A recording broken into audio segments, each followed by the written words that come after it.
I was stationed at a Wild West town in 1875. Strange things happened there. The stagecoach rattled to a halt at the edge of Widow's Creek, the horses whinnying nervously as dust swirled around them in unnatural patterns. Dr. William Holt squinted through the haze at what was to be his new home. Even through the choking cloud, he could tell something was wrong with this place. The buildings stood too rigid, as if they were props on a stage, rather than structures built by human hands. "This is as far as I go, Doc," the driver announced, not meeting Holt's eyes. "Folks here don't take kindly to outsiders staying after dark." "You weren't planning to stay?" Holt asked, retrieving his medical bag and trunk.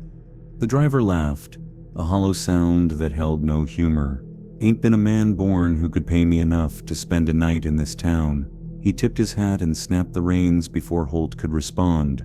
Standing alone as the coach disappeared, Holt felt the weight of unseen eyes upon him. Widow's Creek had once been a booming silver mining settlement, according to the papers he'd received, yet the main street was deserted, despite the mid-afternoon hour. Storefronts stood silent. No children played, no dogs barked. The dust seemed to follow him as he made his way toward what appeared to be the town hall, a two-story structure, slightly larger than its neighbors. Its windows reflected nothing, appearing as black voids rather than glass. Inside, Mayor Franklin Pierce sat behind a desk, too large for the room, his face contorting into a smile that never reached his eyes that caught the dim lamplight like a cat's at night. "Dr. Holt, we've been expecting you." Pierce's handshake was cold and dry. "We haven't had proper medical care since Dr. Winters departed. I was told he left rather suddenly," Holt ventured. "Urgent family matter," Pierce replied too quickly. "Nothing for you to concern yourself with." Something in the mayor's tone made Holt's skin crawl, but he maintained his professional demeanor. "I'll need to review his medical records, of course." "Of course," the mayor agreed, his smile widening a fraction too far. "Sheriff Blackwood will show you to your quarters. The doctor's office is connected to the residence." As if summoned by his name, the door opened to reveal Sheriff Joseph Blackwood, a tall man with a weathered face and eyes that, unlike the mayor's, held something Holt immediately recognized: fear. "This way, Doctor," Blackwood said tersely, leading Holt outside without another word. They walked in silence until they reached a modest building with a faded sign reading physician. The interior smelled of dust and something else, a metallic odor that reminded Holt of the field hospitals during the war. "Previous doc left in a hurry," Blackwood explained, gesturing to the disarray of medical instruments and books. "Mayor says he had family troubles," but he trailed off, glancing out the window where the setting sun cast long shadows through the dust. "But," Holt prompted, "listen carefully, Doctor. This town has rules." The sheriff's voice dropped to barely above a whisper. "Don't go out after dark. Don't accept invitations to Hargrove's mansion on the hill unless absolutely necessary. And whatever you do, don't drink from the town well after sundown." Before Holt could question these strange warnings, a scream pierced the air, raw and primal, more animal than human. Blackwood's hand went instinctively to his revolver. "What was that?" Holt grabbed his medical bag. "Trouble at the saloon. Come if you want, but stay behind me." The sheriff was already moving, shoulders tense. The saloon was chaos when they arrived, tables overturned, whiskey spilled across rough floorboards, and in the center of it all, a miner named Jenkins convulsed violently, his back arched at an impossible angle as black fluid leaked from his eyes, nose, and mouth. "Stand back," Holt commanded, medical training overriding his alarm. He knelt beside the man, reaching for his wrist to check his pulse. Jenkins' skin burned with fever, yet felt oddly rigid, as if something beneath it was hardening. Then Jenkins' eyes snapped open, completely black, and he began speaking in a language Holt had never heard, the syllables clacking and hissing like insects. Before Holt could administer any treatment, Blackwood and 3 miners grabbed Jenkins, lifting him bodily from the floor. "We'll take him to the quarantine shed," Blackwood announced loudly. "I should examine him properly." Holt began. "No time," one of the miners growled, revealing teeth that seemed sharper than they should be. "It's contagious." They carried the still convulsing man out into the gathering darkness, leaving Holt standing among the wreckage of the saloon. The few remaining patrons avoided his gaze, returning to their drinks as if nothing unusual had occurred. Later that night, sleep eluded him. The house creaked and settled, boards groaning like a ship at sea. Unable to rest, Holt lit a lamp and began exploring his new residence more thoroughly. Behind a loose floorboard beneath the examination table, he discovered a leather-bound journal. The handwriting inside grew increasingly erratic as the entries progressed. October 3rd, 1874. 3 more cases of the black residue. Patients report increased appetite, especially for raw meat, and disturbing dreams of a chamber deep underground. Mayor insists it's nothing to concern myself with, but I've begun taking samples. October 17th, 1874. God help us all. It's not a disease, it's a transformation. The residue isn't a symptom, it's a sign of replacement. Whatever this substance is, it's consuming them from within. October 29th, 1874. They're watching me now. I can't leave my house without someone following. The mine holds the answer. Hargrove knows. Tomorrow night, I'll find proof. The final entry, dated October 30th, contained only 5 words. A sound outside his window pulled Holt from the journal. In the silver moonlight, he watched as townspeople emerged from their homes, moving in perfect unison toward the mine entrance on the edge of town. They walked with an unsettling grace, their movements too coordinated to be natural. Among them, Holt recognized Mayor Pierce and the miners who had carried Jenkins away. Their faces were expressionless, their eyes reflecting the moonlight like mirrors as they swayed in silent unison before descending into the darkness of the mine. Holt clutched the journal tighter, the truth dawning with horrific clarity. He hadn't come to treat the town's ailments. He had walked willingly into a trap where he was neither doctor nor savior. Here in Widow's Creek, he was prey. Morning arrived with no memory of the night's procession, at least not among the townsfolk. Dr. Holt sat in his examination room, dark circles beneath his eyes, betraying his sleepless night, as Mrs. Abernathy described her husband's sudden appetite for raw liver. "He's never touched the stuff before, doctor," she explained, twisting her handkerchief. "Now I catch him in the shed, eating it straight from the butcher paper." Holt nodded, noting the same telltale signs he'd observed in his first 3 patients that morning: dilated pupils that contracted sluggishly in response to his lamp, slightly elongated canines, and that distinctive black residue beneath the fingernails, as though something dark had seeped out from within. "Has Mr. Abernathy been working in the mine recently?" Holt asked. Mrs. Abernathy's expression shifted subtly. "Everyone works in the mine, doctor. Mr. Hargrove insists upon it. Everyone, even the shopkeepers. Especially them." Her gaze darted to the window, then back. "May I go now? I've chores waiting." After she left, Holt recorded his observations in a fresh journal, determined not to meet the same fate as his predecessor. 12 patients, all displaying identical symptoms, yet none admitting to any discomfort beyond minor complaints, used to gain entrance to his office. They were being examined while they examined him. At midday, Holt set out to find the quarantine shed where Jenkins had supposedly been taken. The town seemed different in daylight, smaller somehow. The buildings hunched against the landscape like frightened animals. Few people moved about, and those who did kept their eyes downcast. The supposed location of the quarantine shed, as directed by a reluctant shopkeeper, revealed nothing but scrub brush and dust. No structure, no foundation, not even footprints leading away from town. It was as if Jenkins had simply vanished. "You won't find what you're looking for out here," came a woman's voice. Holt turned to find a striking figure watching him from atop a painted mare. Her features revealed mixed heritage, high cheekbones and copper skin suggesting Native American ancestry.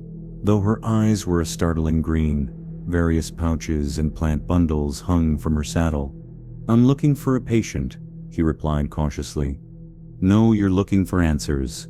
She dismounted in one fluid motion. "I'm Isabella Redhawk. I supply remedies to those who can't afford your services or don't trust them." "Dr. William Holt," he introduced himself, noting her steady gaze and the absence of the symptoms plaguing the townspeople. "Do you live in Widow's Creek?" "Near it, not in it. My grandmother's people knew better than to sleep where the earth whispers." She handed him a small leather pouch. "Burn this in your home tonight. It won't stop what's happening, but it will slow it."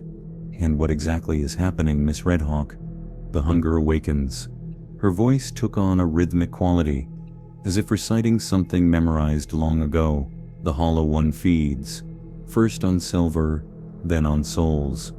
Before Holt could press further, the sound of approaching hoofbeats caused Isabella to quickly remount. "They don't like me speaking to newcomers. Come to my cabin, follow the creek upstream until you see 3 stacked stones, but not today. They'll be watching you now." She galloped away as Sheriff Blackwood appeared on the horizon, riding hard toward Holt. "Making house calls, Doctor?" Blackwood asked, his tone casual but eyes sharp. "Exploring my new surroundings," Holt replied. "I was looking for the quarantine shed." "Shed's been moved. Sanitation concerns." The sheriff's hand rested on his holstered revolver. "Mayor wants to see you. Hargrove's requesting medical attention at his home tonight." "The mining magnate?" Holt recalled the journal's warnings about Hargrove. "The man who owns this town and everyone in it," Blackwood corrected, something unspoken lingering beneath his words. Back in town, Holt tried to locate the church mentioned in his predecessor's notes, finding instead a building whose cross hung inverted above the entrance. Inside, pews had been rearranged to form concentric circles around a central altar of raw black stone, unpolished and seemingly out of place in the otherwise wooden structure. The town's general store provided another piece of the puzzle. While purchasing supplies, Holt noticed the proprietor's son, no older than 8, crouched behind the counter, gnawing on something raw and bloody. When their eyes met, the boy hissed, baring teeth too sharp for a child. That evening, a formal invitation arrived, requesting Dr. Holt's presence at the Hargrove estate at precisely 9 o'clock. The paper was expensive, but the ink had a strange iridescent quality that seemed to move when not directly observed. Before departing, Holt burned Isabella's herbs as instructed. The smoke curled in unnatural patterns before dispersing, and for a brief moment, he thought he saw shapes in it, human figures walking into a gaping maw. The path to Hargrove's mansion wound up the hillside, offering a view of Widow's Creek in its entirety. From this vantage, Holt noticed something he'd missed at ground level. The town's layout formed a perfect spiral, with the mine entrance at its center. The pattern seemed deliberate, roads and buildings positioned with mathematical precision, impossible for a town built organically over time. As darkness fell completely, Holt witnessed a disturbing sight. At the town well, residents formed a silent line, each drawing water into containers. What emerged from the pump wasn't clear liquid, but a viscous black substance that moved with apparent purpose. Yet each townsperson drank deeply before returning to their homes, leaving black smears on their lips and chins. One woman, carrying a pail of the black fluid, noticed Holt watching from the hill. She stared back, her face expressionless, before deliberately turning her pail upside down. Instead of pouring out, the substance clung to the container, defying gravity as it crawled up her arm and disappeared beneath her sleeve. She never broke eye contact. Holt quickened his pace toward Hargrove's mansion, the invitation clutched in his trembling hand. Whatever illness plagued Widow's Creek, it wasn't natural, and he suspected Cornelius Hargrove knew exactly what it was. The mansion loomed against the night sky, windows glowing with an unnatural bluish light. As Holt approached the ornate front doors, they swung open of their own accord, revealing a foyer of polished marble and mirrors, positioned to reflect each other infinitely. "Dr. Holt," came a voice from the shadows, smooth as silk, yet brittle as old bone. "How kind of you to accept my invitation. I've been most eager to meet the man brave enough to replace our dear departed physician." Cornelius Hargrove remained hidden behind an elaborate carved screen, only his elongated shadow visible against the wall. The shadow's proportions seemed wrong, limbs too long, head too angular to belong to a human form. "Please," the shadow gestured with a distended hand, "join me for tea. We have much to discuss about the health of my town." Holt stepped forward, medical bag clutched like a shield, into the lair of the man who seemed to be at the center of Widow's Creek's transformation, unaware that across town, black fluid was seeping upward from beneath his floorboards, searching for the hidden journal of the doctor who came before. The drawing room of the Hargrove mansion defied both time and place. Oriental rugs overlapped haphazardly on marble floors, while artifacts from disparate cultures crowded every surface. African tribal masks, Egyptian canopic jars, Aztec sacrificial knives, religious symbols from a dozen faiths adorned the walls, all subtly altered, crosses inverted, stars misaligned, crescents warped. A servant with eyes like polished obsidian poured tea from a silver pot into fine china cups. The liquid inside wasn't tea at all, but something thicker that clung to the sides of the cup and seemed to move independently of the servant's pouring motion. "Sugar, doctor?" The voice came from behind the ornate wooden screen, its intricate carvings depicting what appeared to be human figures being absorbed into a formless mass. "No thank you," Holt replied, leaving the cup untouched on the table between them. A wise choice. The shadow behind the screen shifted, elongating further. "Tell me, doctor, what do you make of our little community so far?" "I've noticed an unusual condition among the residents," Holt said carefully. "A black residue under the fingernails, accompanied by dietary changes and pupillary abnormalities." "How clinical you make it sound." Hargrove's chuckle was a wet, sliding sound. "Not a condition, doctor. An evolution, a blessing bestowed by something far greater than ourselves." The screen trembled as if the figure behind it had grown suddenly larger. "Your predecessor failed to appreciate the magnitude of what's happening here. He saw only disease where there is transformation." Hargrove's shadow bent at an impossible angle. "I trust you'll show more adaptability." "What exactly is happening to these people?" Holt demanded. "They're becoming vessels." The shadow hand lifted, elongated fingers spread wide. "Soon, at the solstice, they will be filled completely." A rustling sound drew Holt's attention to a side door, where the servant had entered with an ornate box inlaid with black crystal fragments. The servant's movements were jerky, as if his joints worked differently than a normal human's. "Your family name intrigued me," Hargrove continued. "Holt, from the German, I believe. Your grandfather was Gustav Holt, was he not?" The question struck Holt like a physical blow. "How could you possibly know that?" "The same way I know about the fever that nearly claimed you as a child." "The fever your grandfather cured with methods no medical journal would recognize." The shadow leaned closer to the screen. "You are not here by accident, Dr. Holt." A clock somewhere in the mansion struck 9, its chime distorted and stretched as if time itself was being pulled thin. "Come," Hargrove said. "There's something I must show you before we discuss your true purpose here."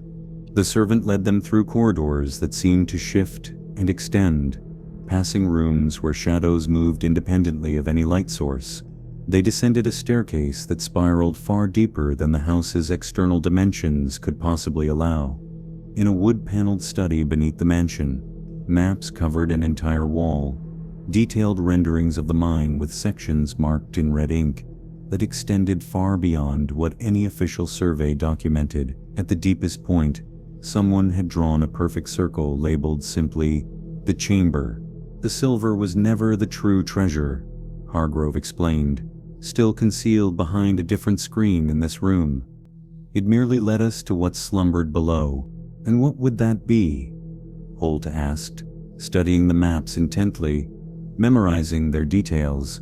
The Hollow One, a consciousness ancient before humans first stood upright. It sleeps within the earth, dreams leaking into our reality. Hargrove's voice had taken on a reverent quality. For centuries, it was bound by a ritual performed by 7 bloodlines, ignorant shaman priests, who feared its glory. But on this solstice, when the stars align perfectly with the shaft we've excavated, it will fully awaken.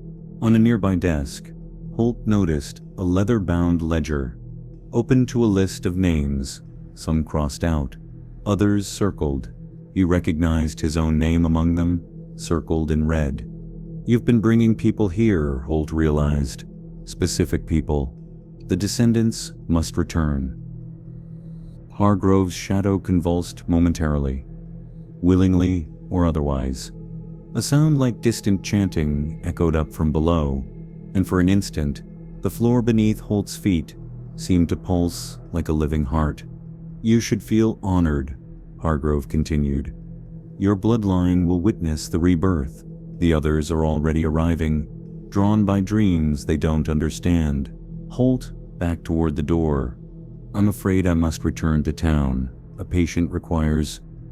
There is no leaving, Doctor, Hargrove interrupted, his shadow stretching across the ceiling now.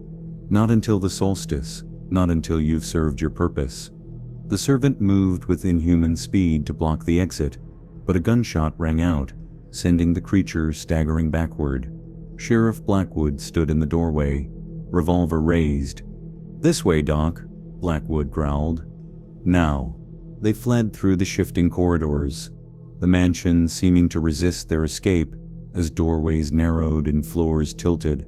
Behind them, something large pursued, not footsteps, but a slithering, scraping sound that grew steadily louder. Been watching Hargrove for months, Blackwood panted as they ran. Started with the miners who went deepest, then spread through the water, the food. They burst through a side entrance into the cold night air, rushing toward Blackwood's horse tethered nearby. Why help me? Holt demanded, as they mounted. Because you're not the only one with a family history tied to this place, Blackwood replied grimly, spurring the horse down the hillside path. As they rode, Holt glanced back at the mansion. Silhouetted in an upper window stood Hargrove's elongated form, now free of the screen. His body seemed to ripple and flow, limbs extending like liquid, his head tilting at an angle that would snap a human neck. Beside him, other figures gathered. Townspeople Holt recognized, their movements synchronized, as they turned to watch his escape. Mayor Pierce among them, his face now little more than a mask stretched over something that no longer resembled human bone structure. The mine records, Holt said, as they raced toward town.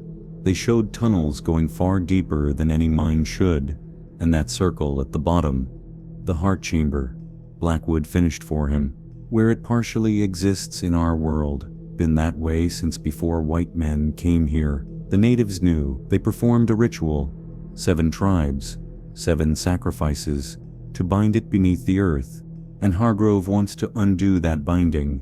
Blackwood nodded grimly. Been collecting descendants of those original bloodlines, people with the right heritage, like you, Doc, like me.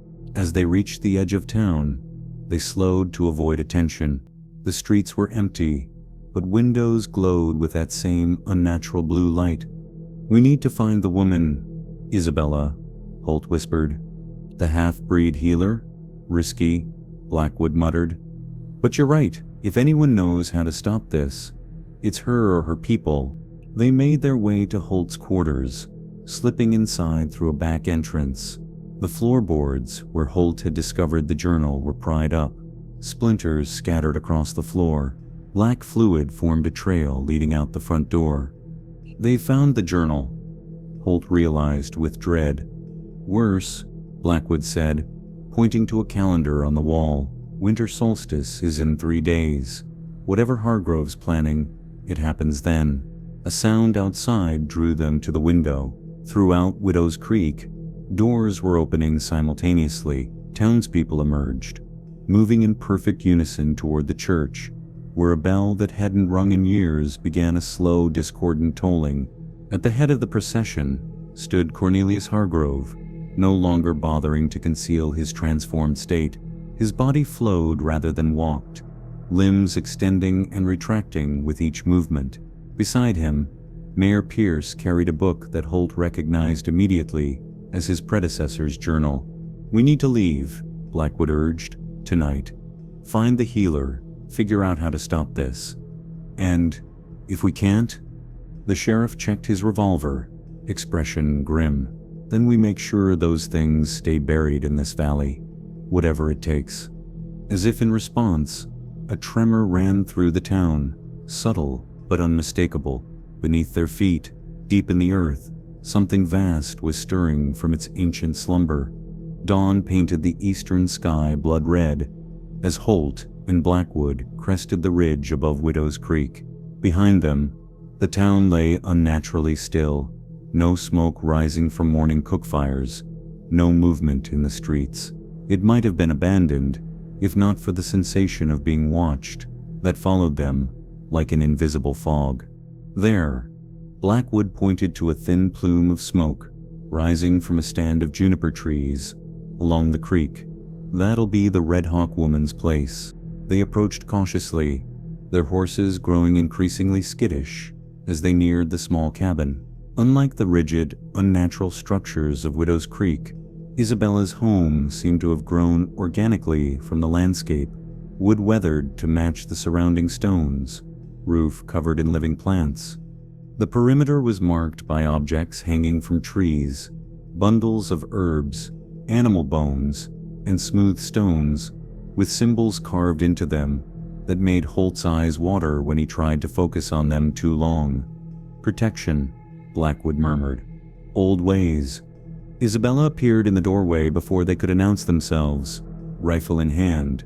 "I didn't expect you to bring company, Doctor." Her eyes narrowed at Blackwood. "He helped me escape Hargrove's mansion," Holt explained. "We need your help. The sheriff serves the town. The town serves the Hollow One." She kept the rifle trained on Blackwood. Not by choice. Blackwood removed his hat, revealing a strange birthmark at his hairline, a pattern of discoloration that resembled a crescent moon, with 3 lines intersecting it. "My grandmother was Ute. She told stories about this valley and what sleeps beneath it. I've been fighting it as long as I can remember." Isabella studied him for a long moment before lowering her weapon. "The mark of the 7th binding," she said finally. "You're one of them." Inside the cabin, dried herbs hung from the ceiling, and the air smelled of sage and something earthier, more primal. A fire burned in a central pit, venting through a hole in the roof. Around the walls, intricate paintings depicted figures with elongated limbs surrounding a black, shapeless mass. "My grandmother was the last shaman to maintain the old boundaries," Isabella explained, brewing a bitter-smelling tea over the fire. "The binding weakens every generation. It was only a matter of time before someone like Hargrove came along, greedy enough to dig where he shouldn't, receptive enough to hear the whispers." "What exactly is this Hollow One?" Holt asked, accepting a cup of the steaming liquid. "Not a thing that can be named properly in your language," Isabella replied. "The closest translation is the one who consumes from within. It exists both here and elsewhere, mostly elsewhere, which is why we've survived this long." She spread out a piece of hide covered in painted symbols. 7 tribes performed the original binding ritual, Each sacrificed their strongest member to create a prison of souls that would contain the entity. My grandmother's journals say it sleeps in cycles, awakening fully every few centuries when the stars align. Blackwood leaned forward. The winter solstice. Isabella nodded. The shaft Hargrove dug. It's positioned to catch the light of a specific star arrangement that occurs only once every 233 years. When that light touches the heart chamber, the boundary between worlds thins completely. And the black substance? Holt asked. The transformation of the townspeople. The entity's essence seeping through. It changes those who come in contact with it, reshaping them from within to better serve as vessels. She looked pointedly at both men. It searches for the bloodlines that bound it. That's why you're both here. It called to your blood, even if you didn't recognize the call. Holt remembered his decision to relocate to this remote town, a choice that had felt inexplicably right, despite more promising positions elsewhere. You're saying we're descendants of the original 7 who performed the ritual. The entity wants revenge on those bloodlines, but it also needs them. Isabella's eyes reflected the firelight. Only the same blood that created the prison can unlock it. She performed a purification ritual, burning herbs and creating protective symbols around both men. As the smoke enveloped Holt, visions flashed through his mind, a circle of 7 figures standing around a pulsing obsidian heart. A child himself, burning with fever, while his grandfather chanted in a language he shouldn't have known. A chamber deep beneath the earth where something vast and formless waited. When the smoke cleared, Holt's mind felt sharper, cleaner, as if a fog had been lifted. I've been dreaming of this place, he realized, even before I arrived. The entity calls to its chosen vessels, Isabella explained. It's been preparing you. How do we stop it? Blackwood demanded. The binding must be renewed by representatives of all 7 bloodlines, Isabella replied. A willing sacrifice, just as before. The gravity of her words hung in the air between them. And if we fail? Holt asked quietly. Then it enters our world completely. What you've seen in town is nothing compared to what would follow. Her voice dropped to a whisper. It would spread from this valley like a disease, consuming everything in its path.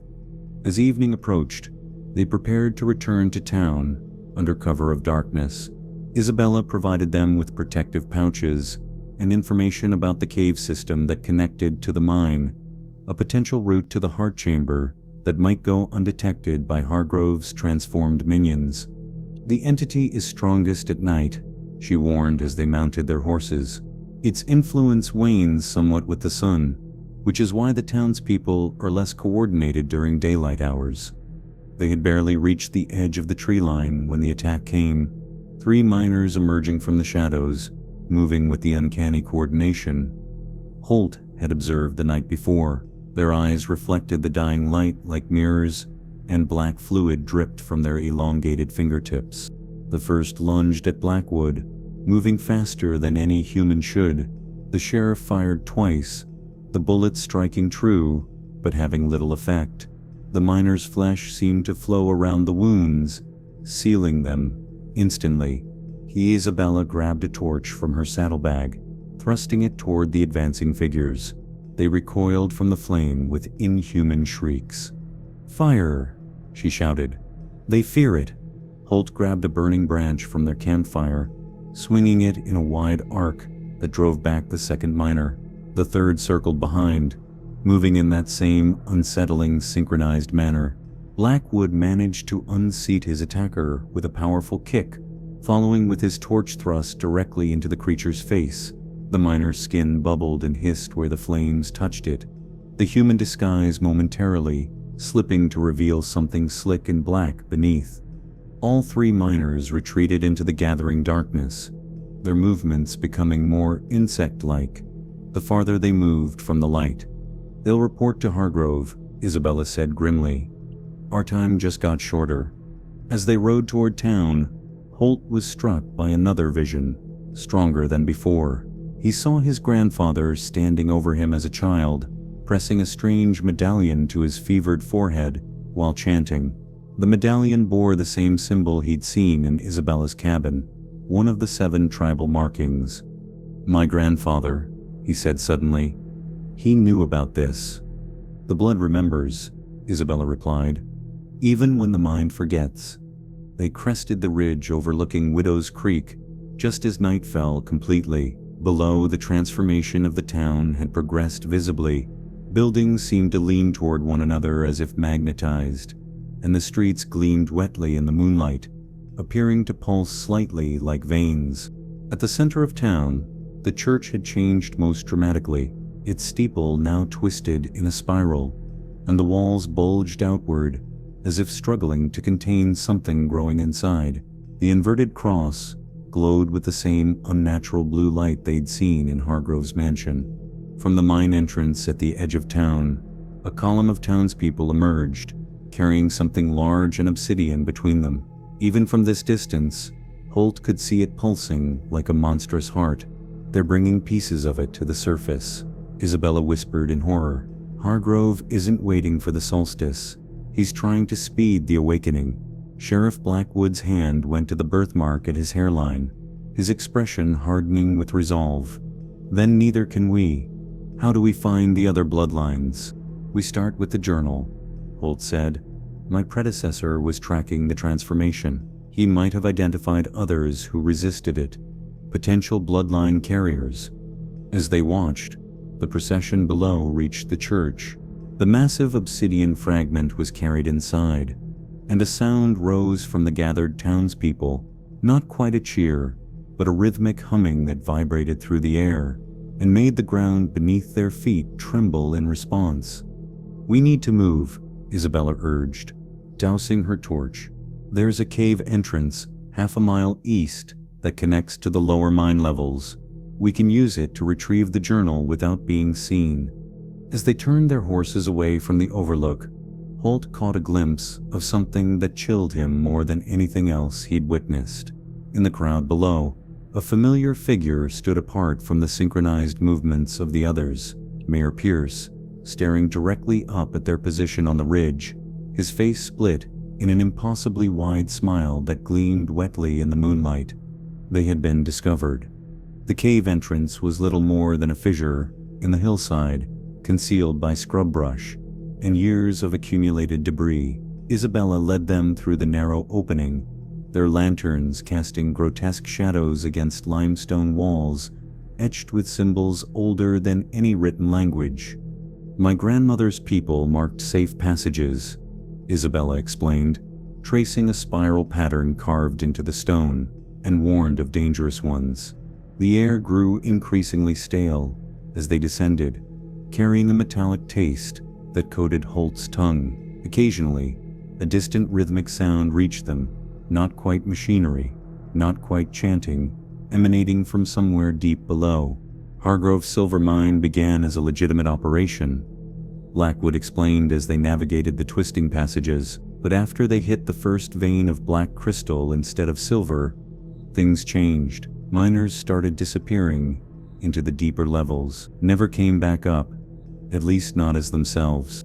After an hour of cautious progress, the natural cave system gave way to man-made tunnels, rough-hewn at first, then increasingly precise, the walls almost polished in sections.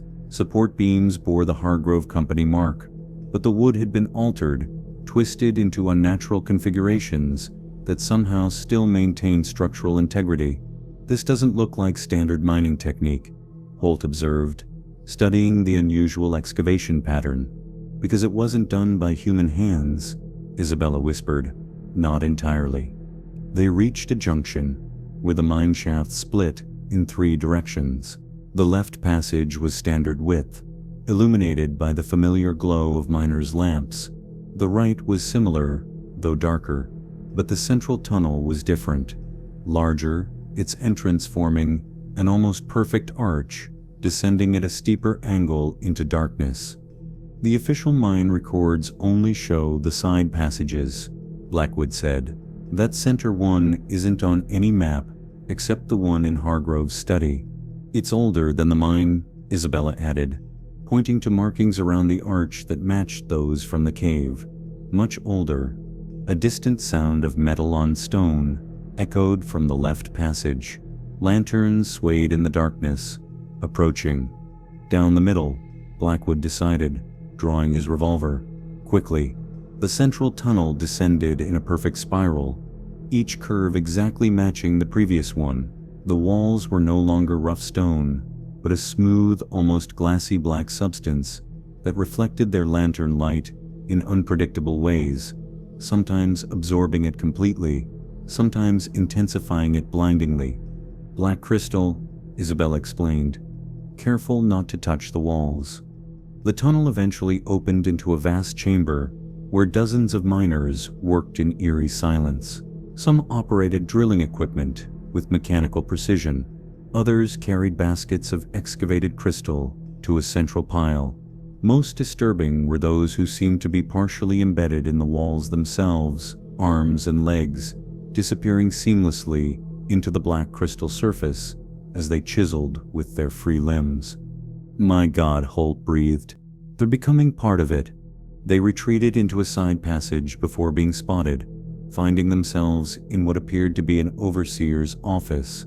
Maps and ledgers covered a desk, alongside a familiar leather-bound journal, the missing record of Holt's predecessor. "He made it this far," Holt whispered, reaching for the journal. The final entries were frantic, the handwriting barely legible. "November 1st, 1874. I found the heart chamber. God help us all. It speaks, not in words, but in hungers. The crystal isn't a mineral, but a growth. Hargrove isn't directing this. He's just its first successful vessel. The 7 marks are the key. Without them united, the binding fails completely at solstice." Alongside the text were sketches of 7 symbols, one of which matched Blackwood's birthmark. Another resembled the medallion from Holt's childhood fever dreams. "The binding symbols," Isabella confirmed, examining the drawings. "Each represents one of the original bloodlines." She pointed to markings carved into the stone floor beneath the desk. "Your predecessor was translating these." The ancient text, as interpreted in the journal's margins, revealed the full truth. 7 bloodlines had bound the entity centuries ago, each sacrifice creating a spiritual barrier that contained it beneath the earth. But the binding weakened with each generation as the bloodlines scattered and forgot their purpose. Every 233 years, the stars align with the chamber where it partially exists in our world. Holt read aloud. "The original shamans sealed the alignment with stone, but Hargrove's mining operation has reopened it and created a direct conduit with that central shaft," Blackwood added grimly. A map among the papers showed tunnels extending far beyond the official mining operation, forming a pattern that matched the town's layout above, a spiral converging on what was labeled simply as the heart. "We need to find the other 5 bloodlines," Holt said. "Without all 7 present for a renewal ritual, there's no stopping this." A sudden tremor shook the chamber, sending dust and small crystals raining from the ceiling. In the main cavern, the miners stopped their work simultaneously, heads turning with mechanical precision toward the deepest tunnel. From that darkness emerged a figure that barely resembled the human it had once been. Cornelius Hargrove's body flowed rather than walked, limbs extending and retracting with each movement. His face retained human features only in their approximate arrangement, eyes too large and entirely black, mouth a horizontal slash that opened vertically. "The vessel approaches completion," the thing that had been Hargrove announced, its voice resonating from multiple points within its fluid form. "The final barriers weaken.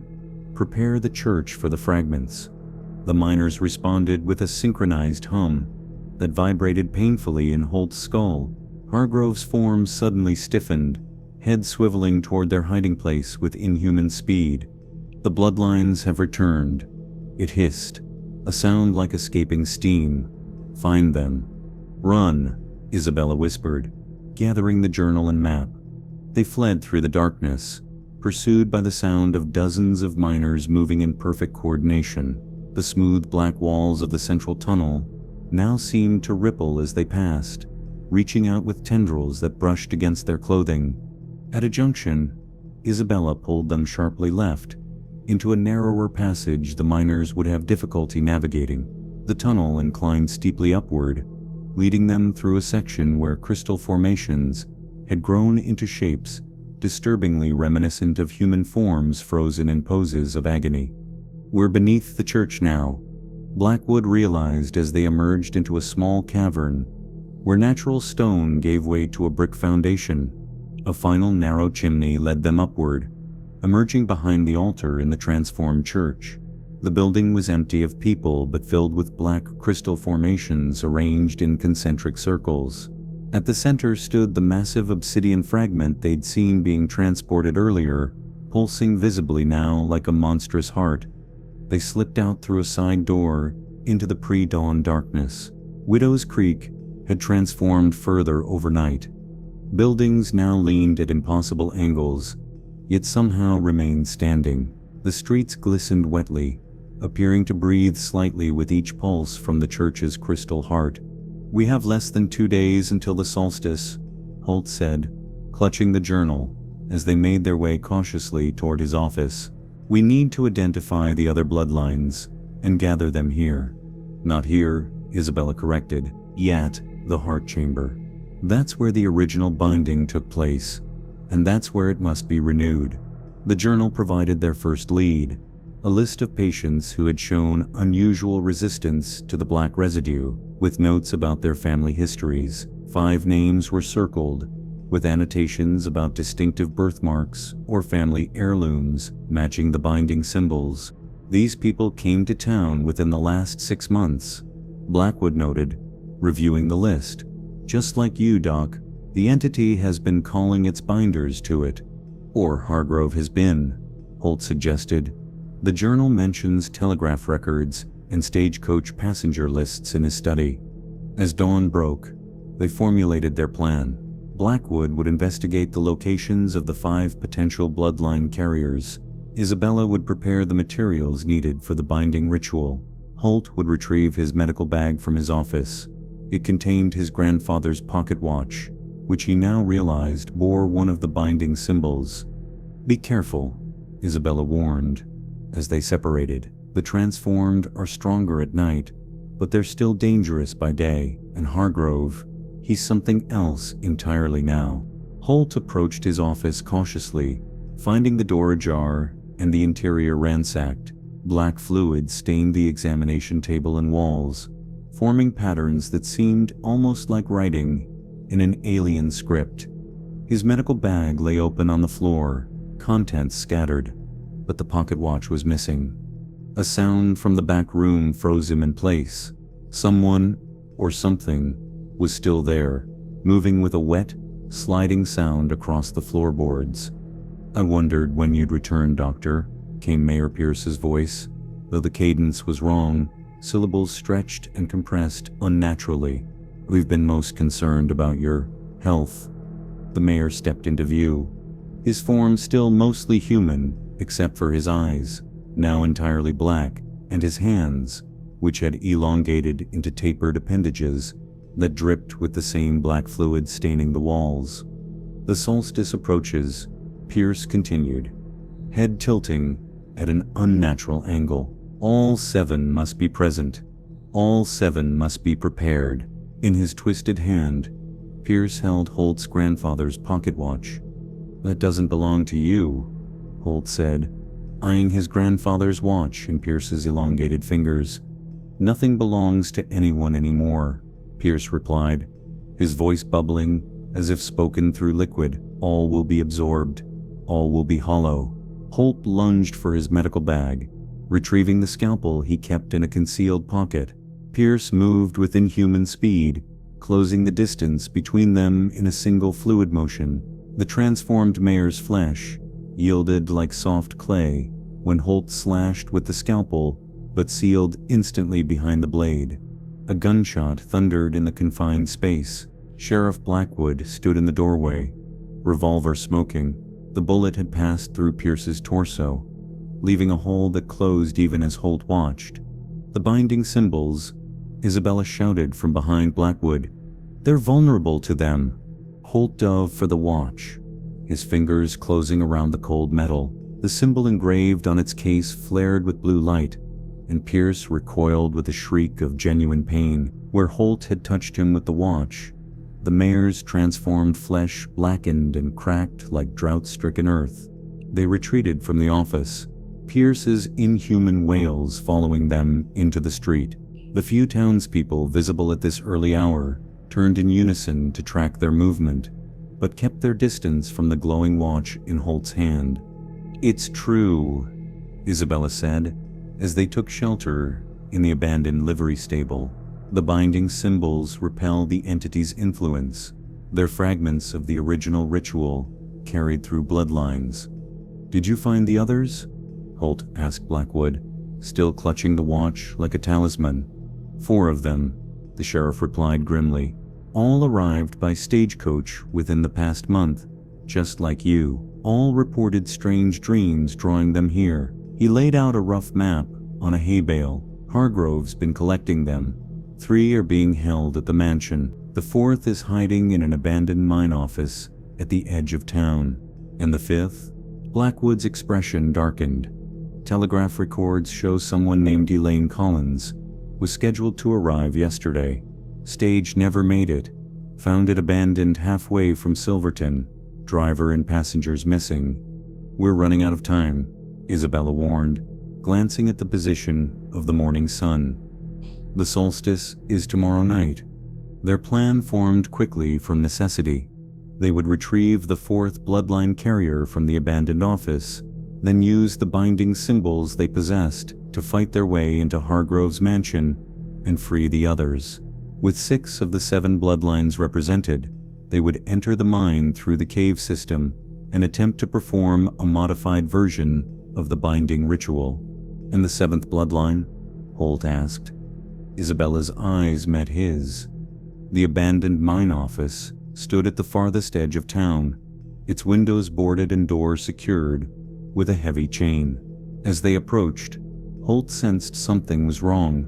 The building was too quiet, lacking even the sound of shifting boards in the morning breeze.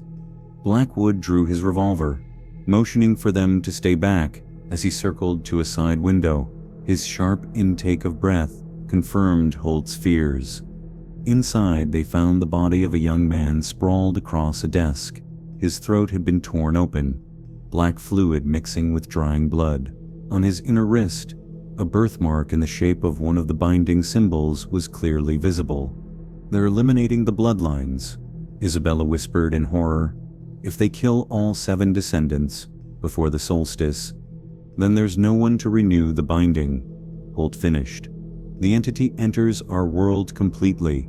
A thorough search revealed a journal belonging to the dead man, Alan Foster, a Boston medical student drawn west by dreams of a pulsing darkness beneath the earth. The final entry described his plan to flee after witnessing the townspeople's transformation, but it was dated 2 days earlier. "They've had time to find the others," Blackwood said grimly. "We need to get to the mansion now." They took Foster's binding symbol, a silver ring with the mark etched into its band, and made their way toward Hargrove's hillside estate. The mansion had transformed further since Holt's previous visit, its architecture now defying basic physical laws. Windows appeared where none had been before, watching them like unblinking eyes as they approached. "There's a servant's entrance on the east side," Blackwood whispered as they crouched behind a rocky outcrop. The door stood slightly ajar when they reached it, swinging inward at their approach, as if inviting them inside. The corridor beyond stretched impossibly long, doors lining both sides at irregular intervals. "This isn't right," Isabella whispered. "The mansion can't be this large from the outside." "It's not just a building anymore," Holt realized. "It's becoming a part of the entity itself." They moved cautiously down the corridor, the binding symbols they carried providing some protection. Doors that began to open would slam shut as they passed, and shadows that reached for them would recoil from the blue light emanating from the artifacts. A muffled cry from behind one door drew their attention. Inside, they found a woman bound to a chair, her clothes torn and dirty, but her eyes clear and human. A birthmark resembling a flame pattern was visible on her neck. "Caroline Wilson," she gasped as Holt cut her bonds. "I don't understand what's happening. I came to research my family history. But these people, they're not people anymore. You're one of the 7, Isabella explained quickly. Your bloodline helped bind an ancient entity centuries ago. It's awakening again." Further down the corridor, they found 2 more captives, brothers from San Francisco who shared the same crescent-shaped birthmark on their shoulders. Like Caroline, they had been drawn to Widow's Creek by recurring dreams and fragments of family legends. "That's 5 bloodlines accounted for," Holt said as they gathered in what appeared to be a kitchen. Though the oven contained only black crystal formations. "You and I make 6, Sheriff. We're still missing the 7th. "Not missing," came Hargrove's voice from the doorway, his form now barely contained within a human silhouette. "Waiting." Behind him stood transformed townspeople, their movements synchronized, like parts of a single organism. Among them was a young woman whose face still retained mostly human features, despite the black fluid leaking from her eyes. Around her neck hung a medallion bearing the 7th binding symbol. "Elaine Collins," Hargrove introduced her with a gesture of his fluid appendage, last descendant of the 7th bloodline. She arrived just in time to be prepared. "What have you done to her?" Holt demanded. "Shown her the glory of hollowness," Hargrove replied. "Her transformation is nearly complete. When the alignment comes tomorrow night, she will be the conduit through which the final barrier falls."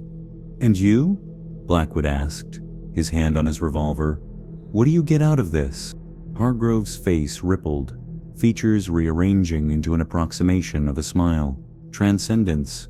I will be the vessel through which the Hollow One experiences this world, neither human nor other, but the bridge between realities." "You'll be consumed like all the rest," Isabella said. "Individual identity is an illusion we will gladly shed," Hargrove replied, his plural phrasing confirming Isabella's warning, "as you 6 will demonstrate." He gestured to his transformed followers. "Prepare them for the ceremony. They must be conscious for the alignment." But, as the townspeople advanced, Holt raised his grandfather's watch, its binding symbol flaring bright blue. The closest transformed miners recoiled, their partially fluid forms hissing where the light touched them. "The symbols," Holt shouted to the others. "Use them together." The 6 binding symbols, united for the first time in centuries, created a barrier of blue light that drove back the transformed townspeople. Even Hargrove retreated, his amorphous form seeming to boil where the light touched it. They fled through the mansion's twisting corridors, the building itself working against them as doorways narrowed and floors tilted. Behind them, Hargrove's enraged howl resonated through the structure like a physical force. Outside, they raced down the hillside toward town, where the transformation had progressed visibly since morning. Buildings now leaned toward the church in the center, connected by glistening black tendrils that pulsed in rhythm. The streets had become canals of slowly flowing black fluid that rippled as they passed. "We need to get to the mine," Isabella urged as they skirted the edge of town. "The heart chamber is where the binding must happen." "What about the 7th bloodline?" Caroline asked, clutching her binding symbol, a locket containing a lock of hair that glowed with the same blue light as the others. "Without all 7, the ritual won't work," Isabella confirmed grimly. They reached the cave entrance as the sun began to set, casting long shadows that seemed to reach for them with grasping fingers. Behind them, from the direction of town, came the sound of dozens of feet moving in perfect unison, the transformed townspeople in pursuit. As they prepared to enter the cave, Sheriff Blackwood suddenly doubled over in pain, black fluid leaking from his eyes. "No," he gasped, clutching his birthmark, which now pulsed with alternating blue and black light. "It's starting to take me too." Horror dawned on Holt's face as he realized the truth. Blackwood straightened with visible effort, his eyes clearing momentarily. Been fighting it for weeks, he admitted. The deeper we go into the mine, the stronger it gets. Don't know how much longer I can hold it back. We'll complete the ritual before you turn completely, Isabella promised, supporting him as they entered the cave. Your blood still carries the binding power. Transformed or not, the path to the heart chamber seemed shorter this time, as if the entity was drawing them toward it. The walls of the central tunnel pulsed visibly now, the black crystal surface flowing like tar. They reached the vast chamber they discovered earlier, now transformed into a cathedral-like space, with black crystal columns rising to a ceiling that seemed to contain a field of stars, despite being deep underground. At the center, a massive obsidian formation pulsed like a colossal heart, each beat sending ripples through the air that distorted light and sound. The alignment will occur at midnight, Isabella said, consulting the journal. We need to position ourselves around the heart, each at a point corresponding to our binding symbol. As they moved into position, a violent tremor shook the chamber. From the main tunnel came Hargrove, his form now completely inhuman, a writhing mass of tendrils and mouths surrounding a core of pulsing blackness. Behind him, the transformed townspeople flowed like a tide, with Elaine Collins at the forefront, the seventh binding symbol still visible around her neck.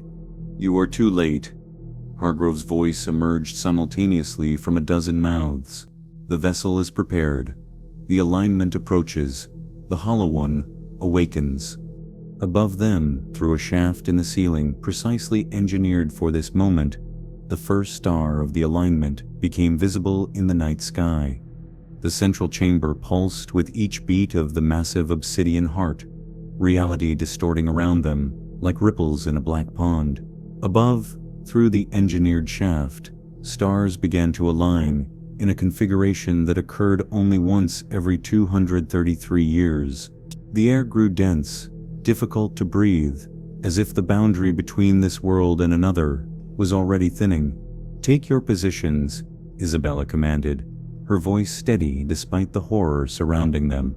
Form the circle around the heart. Holt, Caroline, the two brothers, and Isabella moved to their assigned places, each standing on a carved symbol that matched their binding artifact. Sheriff Blackwood struggled to his position, fighting the transformation that crept through him like poison. Black fluid now leaked steadily from his eyes, but the blue light from his birthmark still flickered, battling for dominance. What about the seventh position? Caroline called, her voice distorted by the chamber's unnatural acoustics. Isabella's eyes locked on Elaine Collins, who stood at Hargrove's side, her transformation nearly complete, but the binding symbol still visible around her neck. We need her, Isabella said grimly. Or at least, we need that symbol. Hargrove's amorphous form writhed with anticipation, as more stars became visible through the shaft. Foolish, insignificant creatures, his many mouths spoke in unsettling harmony. Your ritual is meaningless, without all seven united willingly. The seventh serves us now. Blackwood, Holt called to the sheriff, who was bent double at his position, fighting against his transformation. How long have you known about your bloodline? My grandmother told me stories. Blackwood gasped, his voice deepening unnaturally between words. Said our family had a duty to this valley. Never understood until I came here, felt it calling. You've been fighting the transformation longer than anyone, Holt realized. How? The binding symbol, Isabella answered for him, understanding dawning on her face. It provides some protection against the entity's influence. That's why all of you were brought here. Your bloodlines resist the transformation longer than ordinary people. Hargrove hissed, his form expanding as more transformed townspeople flowed into the chamber, arranging themselves in concentric circles. The resistance is temporary. All become hollow eventually. The obsidian heart pulsed faster as more stars aligned overhead. Blackness dripped from the ceiling like inverted rain, each drop hissing where it struck the stone floor. "The original ritual," Holt said. "An idea forming. You said it required willing sacrifice from all 7 bloodlines." "Life force," Isabella replied, her eyes never leaving. "Elaine and the 7th symbol, the essence that separates us from the void. The original 7 gave themselves completely, creating a prison of souls. And we have to do the same? Die to stop this thing?" Isabella's expression was solemn. "The binding requires sacrifice. Whether that means death, the journals aren't clear." Holt studied the positions of their group and the transformed townspeople. A desperate plan formed in his mind. "Sheriff, how much control do you still have?" Blackwood straightened with visible effort, his eyes briefly clearing. "When I give the signal, grab Elaine and bring her to the 7th position," Holt instructed. "The rest of us will channel our binding symbols together to hold back Hargrove and his followers." "And then what?" Caroline asked, clutching her locket tightly. "Then we complete the ritual," Holt said grimly. "Whatever that entails." Above them, the alignment was nearly complete. The shaft of light penetrating the chamber had narrowed to a precise beam that inched closer to the obsidian heart with each passing moment. "Now," Holt shouted, raising his grandfather's watch high. 5 binding symbols flared simultaneously, creating a barrier of blue light that pushed back the transformed townspeople. Even Hargrove's fluid form recoiled from the united power, his many mouths emitting a synchronized shriek of pain and rage. Sheriff Blackwood lunged forward with unexpected speed, his partially transformed state giving him strength beyond normal human capacity. He seized Elaine, tearing her from Hargrove's grasp, and dragged her toward the empty 7th position. "No!" Hargrove's multiple voices howled. "The vessel is mine." Blackwood thrust Elaine into position, just as the first ray of aligned starlight touched the obsidian heart. The chamber trembled violently, black crystal cracking and reforming in impossible patterns around them. The heart's pulsing accelerated to a frantic rhythm that matched Holt's own racing pulse. "The ritual," Isabella shouted over the cacophony of breaking crystal and inhuman screams. "Join hands and focus on your binding symbols." They formed a circle around the heart, each touching their binding artifact to the person beside them, creating a continuous circuit. Even Elaine, still partially transformed, was incorporated into the circle, her 7th symbol pulsing erratically between blue and black light. As they completed the circuit, a column of blue energy erupted from the center of their circle, engulfing the obsidian heart. Holt felt something pulling at him from within, not a physical sensation, but something deeper, as if his very essence was being drawn toward the heart. "What's happening?" one of the brothers gasped, his face contorted in pain. "The sacrifice," Isabella explained, her voice strained. "It's taking what it needs." Holt felt himself weakening as something vital drained from him into the binding circle. Around them, the transformed townspeople collapsed to the ground, black fluid seeping from their bodies back toward the heart, as if drawn by a powerful magnet. Hargrove's form convulsed violently, tendrils lashing out in all directions. "No!" His voices shrieked in discordant unison. "I am the vessel. I am the bridge. I am the hollow one." "No," Blackwood countered, his voice steadier than it had been in hours. "You're just another victim." The sheriff released his grip on the circle and lunged at Hargrove, driving his binding symbol, a badge that had been passed down through generations of his family, directly into the core of the writhing mass. Blue light erupted from within Hargrove's form, his many mouths releasing a scream that transcended human hearing. The beam of aligned starlight reached its apex, connecting fully with the obsidian heart. For one terrible moment, Holt glimpsed something through that connection, a vast, incomprehensible consciousness that existed in dimensions beyond human perception, pressing against the thinned boundary between worlds like a grotesque face against glass. "The 7th sacrifice," Isabella shouted to Blackwood. "Return to the circle." But the sheriff stood his ground, wrestling with Hargrove's dissolving form. "Can't hold back the change much longer," he growled, black fluid now streaming from every orifice. "Finish it without me." "We need all 7, Caroline cried. "No," Holt realized suddenly.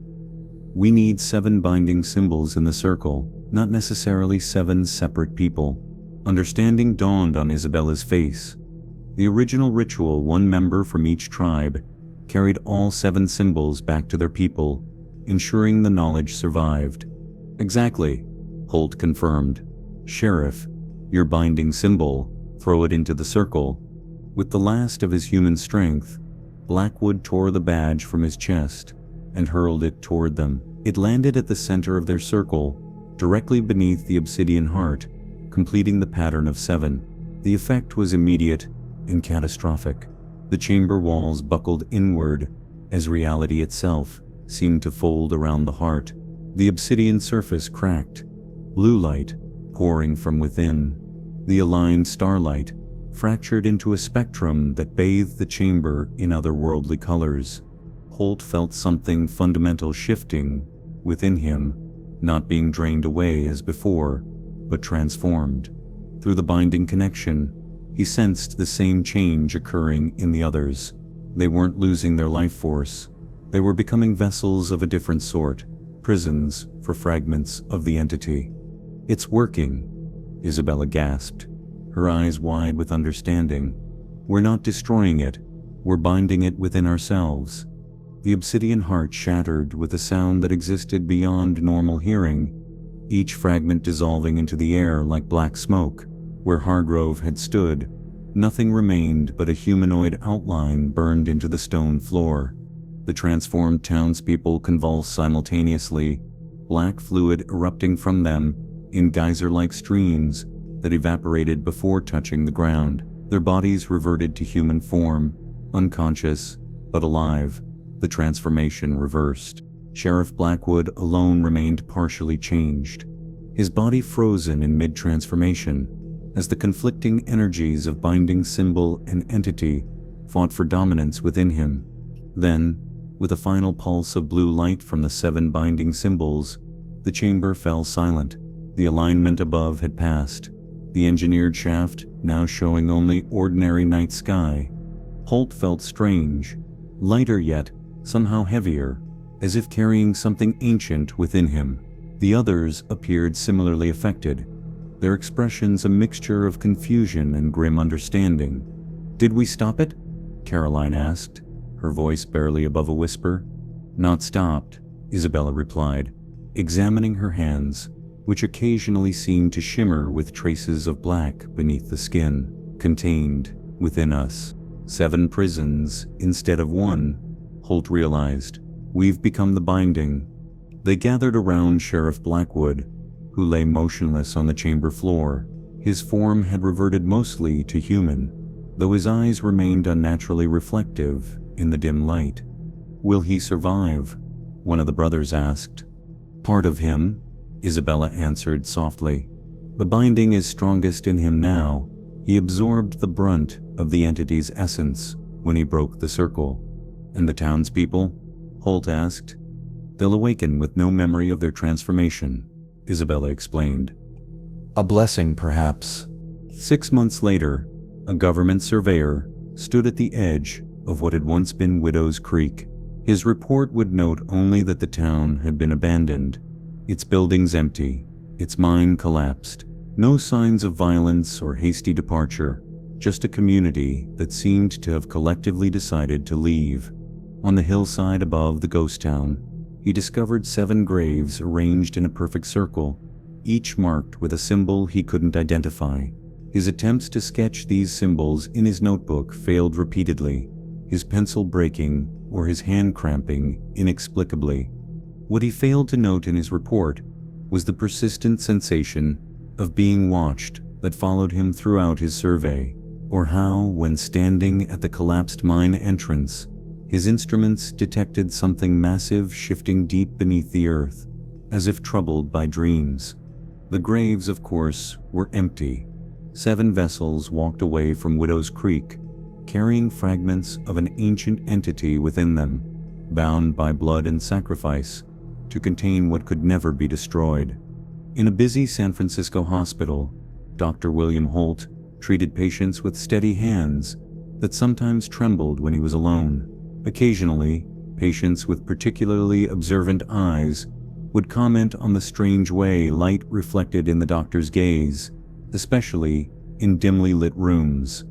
At night, Holt would study his reflection, watching for any sign of the darkness he carried within, the fragment of the entity he had absorbed to complete the ritual. It remained contained, but he could feel it always, pressing against the boundaries of his consciousness like water against a dam. The letters arrived monthly, circulating among the 7 survivors. Caroline from Boston reported dreams where she spoke in languages that had no name. The brothers from Sacramento described unpredictable moments when objects near them seemed to defy gravity. Isabella's letters were perhaps most concerning. She documented the slow changes in the plants around her new home, how they grew in unnatural patterns, when she spent too much time tending them. As for Sheriff Blackwood, his letters came from increasingly remote locations as he pushed farther into the wilderness, away from any human contact. His handwriting deteriorated with each correspondence, sometimes lapsing into symbols that matched those from the heart chamber. They were 7 prisons walking the earth, each containing a fragment of something that would consume the world if ever reunited. Their burden would pass to their descendants someday, a legacy of blood and binding that could never be abandoned. Holt kept his grandfather's watch with him always, the binding symbol on its case a reminder of his purpose. In quiet moments between patients, he would open it and watch the second hand tick steadily onward, counting down to, he didn't know, but in his dreams, beneath a starry sky that slowly shifted toward a future alignment, 7 figures always gathered in a circle around a pulsing obsidian heart, waiting. The entity was contained once more, but not destroyed, and as Holt knew too well from the whispers in his dreams, it was very, very patient. 1907, San Francisco. The old doctor's hands shook as he sealed the envelope. Not from age. Though at 64, William Holt was certainly no longer young, but from the effort of containing what writhed within him. 32 years had passed since Widow's Creek, and with each passing year, the entity's fragment grew more restless, more insistent. The tremors had become more frequent lately. Black residue sometimes appeared beneath his fingernails, despite his fastidious hygiene. Worst of all were the dreams, vivid visions of 5 other carriers scattered across the country, and the growing certainty that something was wrong. The letter inside the envelope contained a warning. 2 months ago, Sheriff Blackwood's letters had stopped arriving from the remote Montana wilderness, where he had sequestered himself. Last week, a newspaper article had caught Holt's attention. Reports of an unnamed illness affecting a small logging community near Blackwood's last known location. Symptoms included black residue beneath fingernails and an unnatural hunger for raw meat. "It's happening again," Holt whispered to his empty office, watching as the shadow he cast on the wall momentarily stretched and distorted of its own accord. The binding was failing, not completely, not yet, but fracturing. Blackwood had contained the largest fragment, absorbed the brunt of the entity's essence during that final confrontation. If his portion had escaped, Holt's gaze fell upon the family photograph on his desk. His son, now a promising young doctor himself, smiled back at him, unaware of the legacy flowing through his veins. Beside him, Holt's infant grandson slept peacefully in his daughter-in-law's arms. The entity was patient, but so were the bloodlines that contained it. 7 graves stood empty on a hillside above a town that no longer existed. 7 vessels had walked away, carrying fragments of ancient horror within them, but vessels eventually failed, and blood continued through generations. Holt opened his grandfather's pocket watch, the binding symbol still visible on its case after all these years. Someday, perhaps not in his lifetime, but eventually, the stars would align again. New vessels from the 7 bloodlines would be drawn together as they had been, called by dreams they didn't understand to confront something that never truly died. The cycle would continue, an endless binding and rebinding of something that existed partially outside time itself. As darkness fell outside his window, Holt prepared for another night of restless sleep, filled with whispers from the fragment within him. The entity spoke more clearly now, its voice less alien, after decades of cohabitation. "We are patient," it reminded him each night. "We are hollow, we are eternal." The binding would hold for now. The world would remain safe a while longer. But as William Holt knew too well, 233 years passed quickly for something that had waited eons. And somewhere in Montana, beneath a moonless sky, a small logging community began to change, black fluid seeping into their well water as the 7th fragment sought new vessels to carry it home.